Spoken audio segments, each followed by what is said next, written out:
Governor Jerry Brown and lawmakers have approved a state budget. It includes more money for schools with higher numbers of low-income students and English learners, and some new funding for health programs for the poor. This is not only a balanced budget, but it's a real step forward. The U.S. Supreme Court says no to the patenting of naturally occurring human genes, sending ripples through the biotech industry. While it may hurt some business, it also opens the door for increased competition in research and could lead to lower costs for genetic testing and cancer screenings. The switch has been turned off at the San Onofre nuclear power plant in Southern California. What does it mean for the state's energy supply? And how will California offset the increased pollution caused by fossil fuel-generated power? Plus, the new debate about whistleblowers. Daniel Ellsberg, who famously exposed the Pentagon Papers, talks about the impact of leaking classified government information. I would say that it's regrettable to think we have a system where even many members of Congress have had to say, I learned what was being done here from Edward Snowden. Coming up next.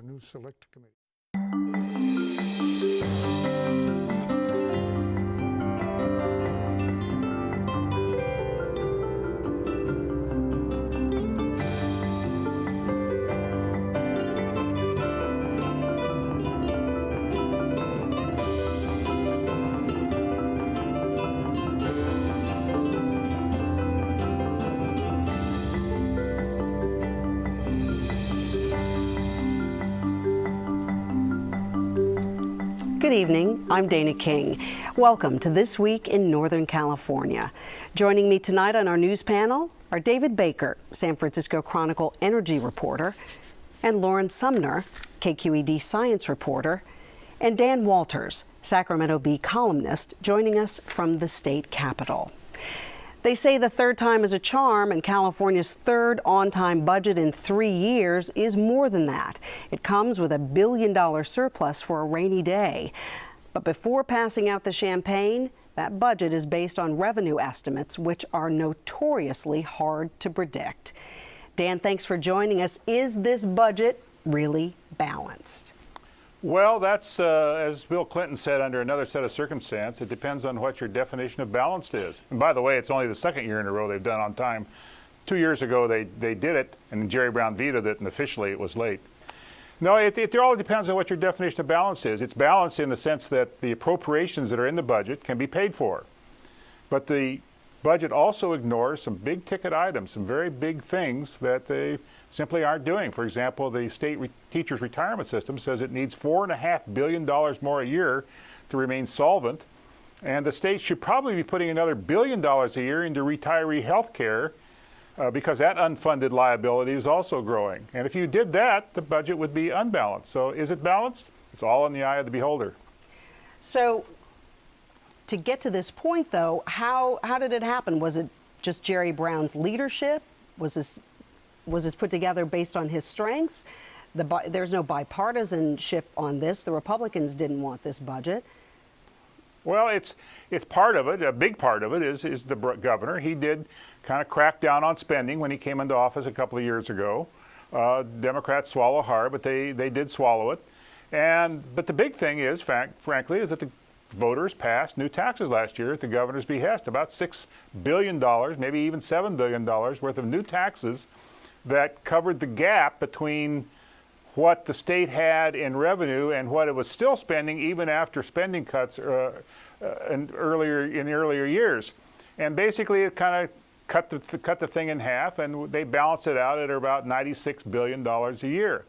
That's less than the budget once was. That's the general fund budget. It had been as high as $103 billion at one time. But then if you look at it another way, since then they've also are shoveling nearly $6 billion a year to county governments to cover for realignment. That's money the state's not taking in. They're just redirecting it to counties. You put that in there, the budget's really more like probably around $102 or $103 billion. And that makes it equal to the highest budget we've ever had. You know, the revenue projections that they're depending upon for this budget, how realistic are they? Are they very conservative, or are they sort of pie in the sky? They're pretty conservative, actually. The Democrats in the legislature wanted to use about a $3 billion higher revenue number that the legislative analysts had given him. But Jerry said no. He said he would rather err on the side of caution. If the money shows up later, they'll talk about it later. But he wanted to base this budget on the more conservative sort of revenue number that his Department of Finance came up with. And finally, his fellow Democrats said they would. But they held out the possibility that they may raise spending later in the year on health and welfare programs if more money shows up. He has said, however, he's not made any agreement to that, and he's inclined to put any extra money into debt repayment or a rainy day fund. How serious do you think the Democrats are about that? I mean, would they actually get in a game of chicken with their own governor? I don't think they would get into a game of chicken. I think they'd go to him and say, we would like to do this. And if he said no, they're probably stuck with it because anything they want to do, he'd have to sign. And I know there's a lot of speculation around the Capitol. Well, they could override his veto and blah, blah, blah. Not going to happen. The governor has the whip hand in this situation. And that was demonstrated earlier in the week when he prevailed on his fellow Democrats in terms of both spending and revenue estimates. He has the control over the thing, and he's pretty tight. He's always been actually pretty tight. I covered him during his first administration. He was pretty tight then as well. He's a frugal person, cheapskate, he says, and it shows. This budget borrows from California's kind of cap and trade funds. That's the statewide carbon emissions program. I think it's $500 million. That's money that had been earmarked more or less for kind of clean energy and efficiency programs. I mean, what's the justification? Are they going to pay that back ever? Well, yes. The governor says he'll pay it back when they have the programs ready to be financed. In other words, he sees it as a cash flow thing. It's kind of fattening up his reserve fund. And he says when the programs need the money, they'll pay it back. And I guess he will. He'll have to, actually, because in the long run, that's the only legal way you could spend that money. You know, there was a wholesale change to education with this budget, the first time in 4 decades that they are giving money to the local school districts. What are your thoughts on that? Well, this is probably something that's long overdue. If you might recall, the state took over the financing of schools in 1978 when Proposition 13 was passed. And then 10 years later, the education community got the voters to pass Proposition 98, which put the formula for distributing that money into the state constitution. Now the governor's coming along and saying that's not really working very well, that it's a mishmash, it's complicated, it's not unfair, and by all standards it is unfair. There's just no rhyme or reason to it. Schools get great differences in the amount of money they get. So he says he wants to make it simple, he wants to eliminate a lot of the earmarked programs, and he wants to give relatively more money to the school districts with large numbers of poor children and English learner children. That means big urban districts like Los Angeles Unified, and it means some very small rural districts. In some of those small rural districts, 100% of the kids qualify under those criteria. And even in some big school districts, it's big. In Fresno, it's 92%. In San Bernardino, it's 92%. In LA Unified, it's 84%. And that's where the districts that the governor wants to get the money because he says it's unfair to poor children to not give them the extra attention they need to get ahead. Right, it's about equity. Dan Walters, I want to thank you so much for joining us, talking about the budget. All right. The Supreme Court's ruling on genetic patents ends a nearly 2 decades-old monopoly held by Salt Lake City-based Myriad Genetics. It opens up competition in biotech and will provide more resources and medical information for everyone. Lauren, I want to start with you on this case. Give us the specifics. Yeah, it centers around 2 genes. They're called BRCA1 and 2. And these are genes that are really important when it comes to finding out your breast cancer or ovarian cancer risk. Now, Myriad Genetics has held the patent on these genes, which means they control the test on these genes. So if you were a patient that needed that test, you could really only go to one place. And this case came about because people were upset about that. They wanted to get second opinions, and that wasn't really possible. Right, and the test is it's very expensive. Yeah, several $1,000s. Right, right. So this decision, you know, I think it's interesting for people because you kind of say, well, wait a second. I mean, genes, they're inside me. How can somebody hold a patent on that? And what the Supreme Court said was, okay, in that case, if what you're doing is just taking a gene out of somebody's DNA, that's not patentable because that's a product of nature. However, there is this other part, which is synthetic DNA. And this is where the patents are still standing. The Supreme Court said you can still hold a patent on that. That's because what they do is they take the gene, they make a copy, copy, and then they take out the parts of the gene that they don't really need. When you do that, you can still use the gene to maybe develop a new treatment or a new test. But because you're doing that manipulation, because you're taking things out of it, that's a man-made invention, and that is patentable. You know, the company, when they were trying to assert their right to have a patent over a human gene, what kind of legal argument were they making there? Because they can't claim they invented it, only that they found a way to identify it, right? Yeah, it's really interesting, and it kind of goes back to the very beginning of patent law. You know, we think maybe, okay, well, light bulbs, right? It was also chemicals. That was very early patents were on chemicals. And so what they were arguing is that by isolating it out of your DNA, they were tweaking the molecule because it wasn't the way it was before. It was a slightly different molecule, and therefore they could patent it. And the Supreme Court did not agree with that. What are the implications as biotech firms move forward after this ruling, you think? I think it's a really interesting question, and one we're going to see play out a lot. I mean, this is 30 years of the biotech industry relying on these patents. It's the basis. A lot of the big biotech companies, especially here in the Bay Area, you know, they didn't seem too concerned about it. That synthetic DNA part, that's what they really heavily rely on. But certainly, I think it's going to take a while to shake out because, you know, this really, it's kind of a sea change in gene patents. Was it unexpected within the industry? Did they really think that they were going to be able to hold on to the patents? Well, I think people were hoping for a narrow decision like this in the sense that, you know, some patents are still standing, some are not. Certainly the really big winner here is the genetic testing companies aside from Myriad, right? Because they haven't been able to offer this test, and now they can, and many of them are very excited about this. That competition opens a huge door. Now that we're mapping the genome and you know, medicine is becoming much more personalized, I'm wondering the effect on this, you know, moving forward for drug research and just research and development. Yeah, I think that's the other thing people have been talking about with this case. You know, we kind of used to think about it as one gene, one disease, and now there's a much more kind of sophisticated look, which is, you know, you've got a lot of genes that interact together. It's kind of this whole genome look, this personalized medicine look. So I think one thing that people were saying is, you know, really this opens up a lot more research, because when people do look at multiple genes or maybe develop drugs or treatments kind of looking at these things, they don't have to worry that some of those genes are protected. It kind of broadens it a little bit. What does this mean for university-style research as opposed to a private biotech firm? Does this change anything for people at, say, UCSF? Yeah, I mean, UCSF is a great example. They hold a lot of patents. A lot of biotech companies here in the Bay Area have spun out of UCSF.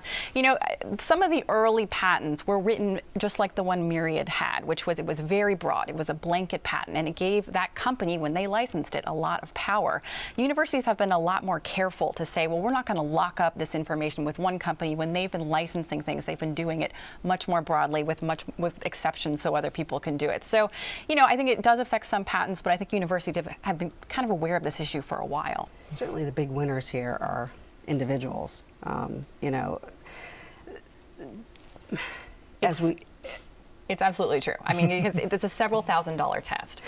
Because people can actually go somewhere else now, they say it's going to drive down the cost quite a bit. And there's a lot of people, this is a very important genetic test, not just this test, but other tests that people really, you know, they want to be informed about their risk. Is that the kind of change that's going to happen instantly, though, in the marketplace, or are we going to have this lag period for a year or 2 or 3 where these other companies have to roll out their own tests and get them out there? Yeah, we don't quite know yet, I think. But what is interesting is that, so Myriad's been doing this test for a very long time. They have a lot of test results, and when you're looking at what a mutation means, you need a lot of data to figure out what that means. And so what Myriad is going to be saying is saying, hey, we've got a huge database. We can analyze your test better than anyone else. So they're going to be claiming a competitive advantage in that way. That's going to be their approach, I think. All right, so interesting. Thank you so much. San Onofre nuclear power plant is off the grid, leaving Southern California with a gaping hole in its power supply. 2,200 megawatts, which powered more than 2 million homes.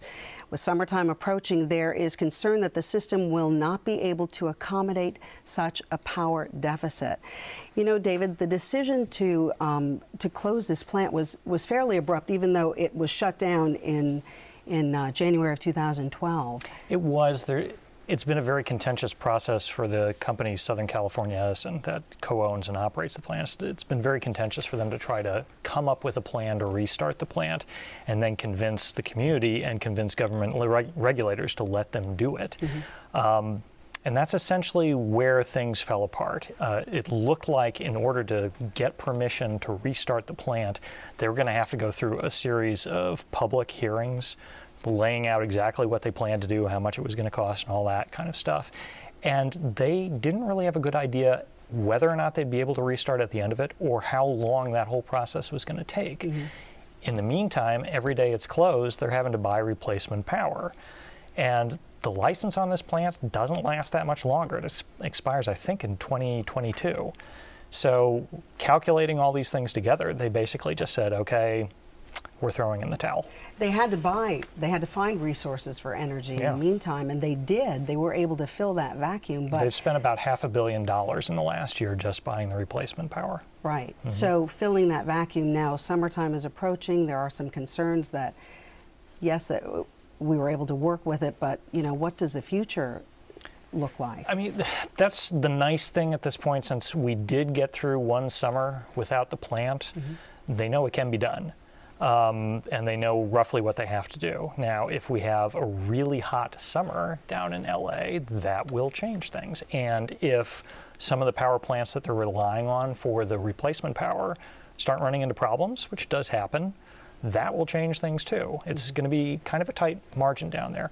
We're sort of lucky in Northern California in that we're pretty removed from this. I mean, we have more than enough electricity to get us through the summer. This should not be a problem for us. But for people down in Orange County, San Diego County, and the southernmost part of LA County, there are possibilities that supplies could get tight. One of the interesting things that this has really brought up is, for all of its issues that people may raise about nuclear power, there's no greenhouse gas emissions coming out. Mm-hmm. And California has some pretty ambitious goals to cut greenhouse gas emissions. So, I mean, how is this going to work? Are we going to see kind of a spike here because they may be replacing it with fossil fuels? Yes, we just don't know how big. Now, at the same time that this thing is going to be taken out and removed from our power mix, we are going to be adding a lot of renewable power. There are very large solar power plants out in the desert that are going to be coming online later this year. They've been under construction for years. So that's going to be coming into the mix. That's zero carbon, like the nuclear power plant. But a lot of the replacement power is coming from older power plants burning natural gas. Some of those may get retrofitted. Some of them may just stick with their existing technology. So we know we're going to see more greenhouse gases out of this, but at this point, we don't really know how much. This is the third nuclear power plant to go offline this year, and possibly a couple more behind it. What does it say to the nuclear power industry? What is it to say to that energy source that we're losing them? The industry is having a tough time, and this industry a couple years ago thought that its moment in the sun had finally come. Mm-hmm. You go back 5 or 6, 7 years, and there was just an incredible sense of optimism among these companies, these people. They felt, climate change is serious. The government's finally starting to get serious about doing something about it. We're going to help. We know how to do this. We can build these plants. Mm-hmm. The problem that they ran into, A, there's still no permanent storage solution for the waste.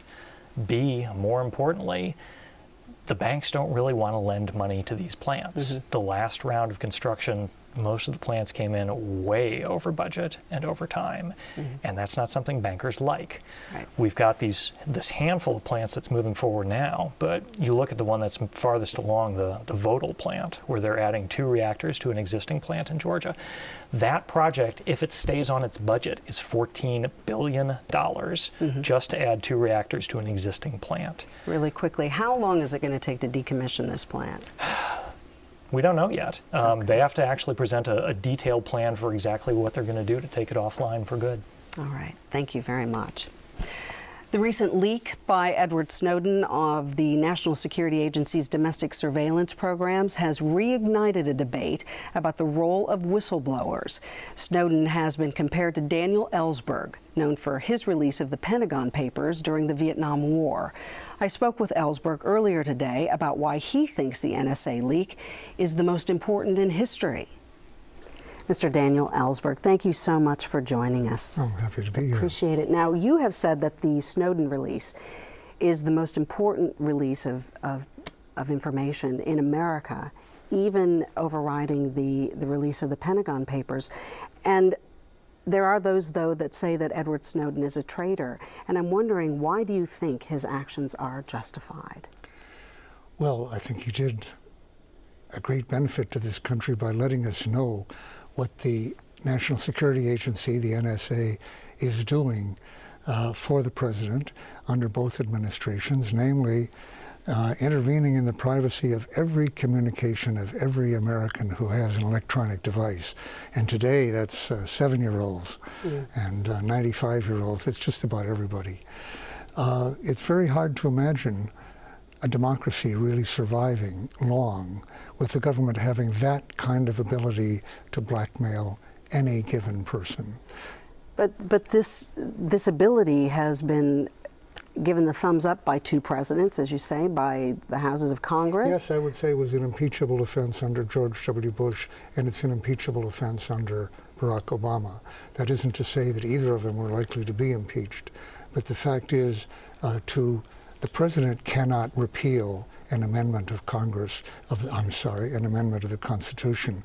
Congress as a whole, let alone a majority in Congress, cannot rescind the Fourth Amendment, which guarantees us privacy of our private communications without a specific writ, without a specific warrant by a court that's really been shown probable cause, reasonable grounds for suspicion. The document that Snowden has revealed shows that without any element of suspicion or cause, they feel obliged and permitted to look at all of our communications, essentially. And I would say to store them and record them, keep them indefinitely, and use them for whatever purpose they see. I don't think you can remain a democracy very long without that protection. Well, some suggest that this war on terror, the reason we have these laws, is needed to be fought differently than the Vietnam War when the Pentagon Papers came out. No doubt. It's a police matter in a way that the Vietnam War was not. Was to militarize it as it has been done, essentially has created far more recruits for Al-Qaeda, a genuine enemy of the United States, than if this had been done on a discriminate, selective police basis with the cooperation of police forces all over the world. Instead, we've converted by our attacks, for example, in Pakistan, the drone attacks. We've made ourselves the most hated nation in the world in Pakistan. That's dangerous. It's an unstable country with nuclear weapons and a fanatic Islamic faction that could get control of those weapons. I would say it was very reckless for us to be doing this drone attacks, just as an example. You know, interestingly enough, there was a recent poll by the Washington Post and the Pew Center. Americans really are okay with what is going on. I personally am quite hopeful that the revelations of unconstitutional behavior here and criminal behavior in this occasion will have a greater effect, and they already have sparked a great deal more call for investigation, for hearings. I would hope for a new select committee, like the Frank Church Committee, Senator Church Committee, that first investigated the NSA. More effect, I think, than Bradley Manning's revelations of criminal behavior, because that involved torture of foreigners and the killing of civilians over there. This is something that affects every American here in home, a home that, as we were just saying, that used to be regarded as a person's castle, right, but is no more. But 2/3 of the American public, when polled, say that they want the government to investigate threats at the expense of security. Don't you find those numbers surprising, at the very least? And what do you say to Americans who are willing to sacrifice their privacy? John Adams, one of our first presidents, said that 1/3 of the population at the time of 1776 supported the revolution. 1/3 supported the empire, the king, the British Empire. And one larger, he said, in some areas, like the New York area, perhaps half. And 1/3 were indifferent. That means that 2/3 of the people were willing to live under a king, not a president. I've come to believe in my old age here that that's always been true. That about 2/3 of the public are really much more concerned with their jobs, understandably, with their own security and their own welfare than with what can be called freedoms or the values of a republic. But that leaves a large minority, and I hope we can get back to what our founders intended. I have one quick final question. Are security, democracy, and secrecy compatible? Yes. You know, it was candidate Obama who told us we didn't have to really choose between security and freedoms and privacy here. He was right. And when he inherited this system of tremendous invasion of privacy here and continued it, I have to say that didn't surprise me. But it is dismaying how many Democrats have actually swung over from opposing this when it was done under Bush to supporting it, exactly the same program and even an expanded program when it's done under Obama. That's not because the security situation has changed. It's a partisan matter that does them no credit. And I'm speaking of Senator Feinstein here very specifically and others. When Senator Wyden and Senator Utah have complained about this now for some years, but have told us they couldn't tell us what it was that they found dangerous. They thought it would be stunning. Well, a lot of the American public has found it stunning. I would say that it's regrettable to think we have a system where even many members of Congress have had to say, I learned what was being done here from Edward Snowden, a private employee here, because he took the risk of his life here, his life in prison possibly, to inform me, a congressperson. That's not the way it should be. We have to change that. Mr. Daniel Ellsberg, thank you so much for your perspective and your time today. Thank you. And that's our broadcast for tonight. I'd like to thank our guests for joining us. Thanks to Lauren Summer of KQED Radio and David Baker of the Chronicle for joining us. Thank you so much. Visit kqed.org/thisweek for the show archives, to subscribe to the newsletter and podcast, and to share your thoughts and story ideas. I'm Dana King. Thank you so much for watching. Good night.